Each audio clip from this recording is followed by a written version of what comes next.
এইটা হলো ভিভোর V29 Pro। এই ফোনটির মধ্যে এমন সব ফিচার্স দেওয়া হয়েছে যেটা একটা অলরাউন্ডার ফোনে থাকে। প্রিমিয়াম ডিজাইন, অসাধারণ curve display, high quality portrait sensor, যেটা থেকে আপনারা অসাধারণ সব পিকচার নিতে পারবেন। এছাড়াও ভিভো এবার 4K 60 FPS এর সাপোর্ট দিচ্ছে সেলফি ক্যামেরায়। আজকের ভিডিওতে থাকছে ভিভো V29 Pro ফোনটির আনবক্সিং সহ লুকস, ডিজাইন, ক্যামেরার ডিসপ্লে কেমন, পারফরমেন্স কেমন থাকবে। ইনফ্যাক্ট পারফরমেন্সের দিকেও এবার অনেক বেশি সারপ্রাইজ রয়েছে আপনাদের জন্য। সো ভাই ব্রাদার, পুরোটা জানতে দেখতে হবে আমাদের সম্পূর্ণ ভিডিওটি। আশা করি ভিভো V29 Pro ফোনটির সম্পর্কে পুরোপুরি একটা ধারণা পেয়ে যাবেন। প্রথমেই আনবক্সিং, সিলভার কালার বক্সের উপরে ভিভো V29 Pro লেখা রয়েছে। ফার্স্টই ফোন অনেক লম্বা, সাথে আল্ট্রা মডার্ন কার্ভ ডিসপ্লে। তারপরে টিপিক্যাল ব্যাক কভার, বোঝা যাচ্ছে ক্যামেরা মডিউলটা অনেক বড় হতে চলেছে। এরপর documentation, 80 watt flash charger, adapter in the box. আরো পেয়ে যাচ্ছেন USB type A to type C cable and you have the humble SIM card tool. এবার যদি আমরা ফোনটির দিকে আসি, প্রথমেই বলেছি এই ফোনটা একটা অলরাউন্ডার ফোন। অনেক বড় ক্যামেরা মডিউলের সাথে এসেছে। Look at this. এই ডিজাইনটা সত্যিই অসাধারণ। এই ফোনটা দুইটি কালার ভেরিয়েন্টে লঞ্চ করেছে, blue and black. Vivo claim করছে এই ফোনটা ইন্ডিয়া জাস্ট 3D পার্টিকেল টেকনোলজির সাথে এসেছে। Ports and button, Vivo V29 Pro ফোনটির নিচের দিকে থাকছে sim card tray, microphone, USB type C port, volume speaker.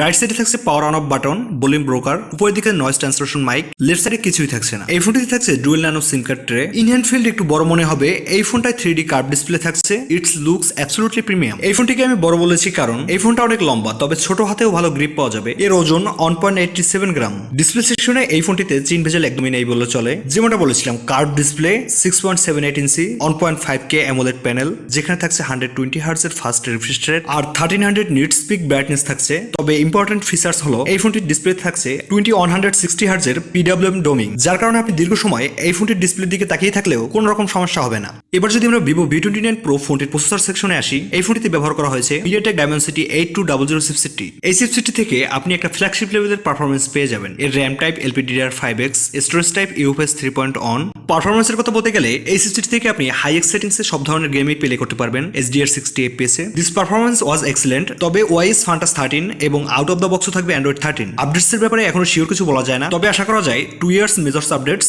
আর 3 ইয়ার্স সিকিউরিটি আপডেটস থাকবে। সেন্সরসের কথা বলতে গেলে এই ফোনটিতে থাকছে in display fingerprint sensor, face unlock রয়েছে। Connectivity network 5G, Wi-Fi 6, Bluetooth 5.3, NFC থাকছে না। ক্যামেরা সেকশনে the biggest highlight of the phone, এই ফোনটিতে ব্যবহার করা হয়েছে সব ধরনের ফ্ল্যাগশিপ লেভেলের সেন্সর। আসলে এই ফোনটার যা দাম এই বাজেটে সত্যিই অবাক করে দিয়েছে। অনেক হাই বাজেটের ফোনকে টক্কর দিতে পারবে এর পিকচার কোয়ালিটি। প্রাইমারি শুটার 50 মেগাপিক্সেলের Sony IMX766 সেন্সর, এরপরে 12 মেগাপিক্সেলের Sony IMX663 টেলিফটো লেন্স, সবশেষে 8 মেগাপিক্সেলের আল্ট্রা ওয়াইড। এরপরে আরো একটা হাইলাইটেড পয়েন্ট রয়েছে যেটা এর সেলফি, 50 মেগাপিক্সেলের AF সেন্সর। এই ফোনটার picture quality, screen tone, colours সবকিছু দেখলে মনে হবে এটা সত্যি একটা ফ্ল্যাগশিপ লেভেলের ফোন। কেননা 2x পোর্ট্রেটের পিকচার নেওয়া যাবে। লো লাইটের পারফরমেন্স সত্যি অসাধারণ ছিল। এখানে আল্ট্রা ওয়াইডের কালার্সটা ডেফিনেটলি ফ্ল্যাগশিপ গ্রেডের ছিল। Overall camera system are really great. এছাড়া এই ফোনটি থেকে যেমনটা বলেছিলাম, রেয়ার ও ফ্রন্ট দুই সাইড থেকে ভিডিও নেওয়া যাবে 4K 60 FPS এ। লো লাইটে ছবি নেওয়ার জন্য ক্যামেরা সেন্সরের নিচে যে অরাল একটা থাকছে, এখানে কালার সেন্সর ব্যবহার করা হয়েছে, যার ফলে আপনাকে ম্যানুয়ালি কিছুই করতে হবে না। সেটিংসটা অটো করে রাখলেই লাইটিং এর হিসেবে অরাল লাইটটা অ্যাডজাস্ট করে নেবে। এক কথায় বলতে গেলে যতগুলো ফিচার্স আপনাদের দরকার সবই এখানে দিয়ে দেওয়া হয়েছে।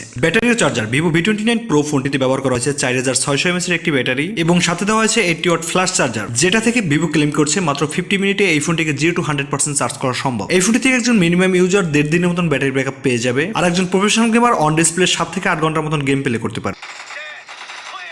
সবশেষ আসা যাক ভিভো V29 Pro ফোনটির ইন্টারেস্টিং পার্ট, এই ফোনটি আসলে কেমন দাম নিয়ে ইন্ডিয়াতে লঞ্চ করলো এবং বাংলাদেশের দাম কেমন হবে। ফাইনালি এই ফোনটি ইন্ডিয়ায় দুইটি র্যাম ভেরিয়েন্টে লঞ্চ করে, 8GB 128GB ও 12GB 256GB storage. 8GB 128GB ভেরিয়েন্টে launch করে 40,000 টাকায় আর 12GB 256GB 45,000 এ, যেটা বাংলাদেশ টাকায় কনভার্ট করলে প্রায় 50 থেকে 55,000 টাকার মতন পড়ে যাবে। বাংলাদেশে হয়তো এর আনঅফিসিয়াল ভেরিয়েন্টটি খুব শীঘ্রই চলে আসবে। অফিসিয়ালি কবে আসবে এখনো শিওর ভাবে বলা যাচ্ছে না, তবে এই ফোনটির পরবর্তী আপডেটস গুলো আমাদের চ্যানেল থেকে অবশ্যই আপনাদের জানিয়ে দেওয়া হবে। সো ভাই ব্রাদার, এই ছিল ভিভো V29 Pro ফোনটির খুঁটিনাটি বিস্তারিত। আশা করি মোটামুটি একটা ধারণা পেয়েছেন ভিভো V29 Pro ফোনটি কি আপডেট ফিচার্স নিয়ে বাংলাদেশে আসতে চলেছে। আমাদের এই ভিডিওটি ভালো লাগলে অবশ্যই একটি লাইক ও পাশে থাকা লাল সাবস্ক্রাইব বাটনটি প্রেস করে বেল আইকনটি বাজিয়ে নিন। আজকের মতো বিদায় নিচ্ছি, দেখা হবে পরবর্তী কোনো ভিডিওতে। সবাই ভালো থাকবেন, সুস্থ থাকবেন।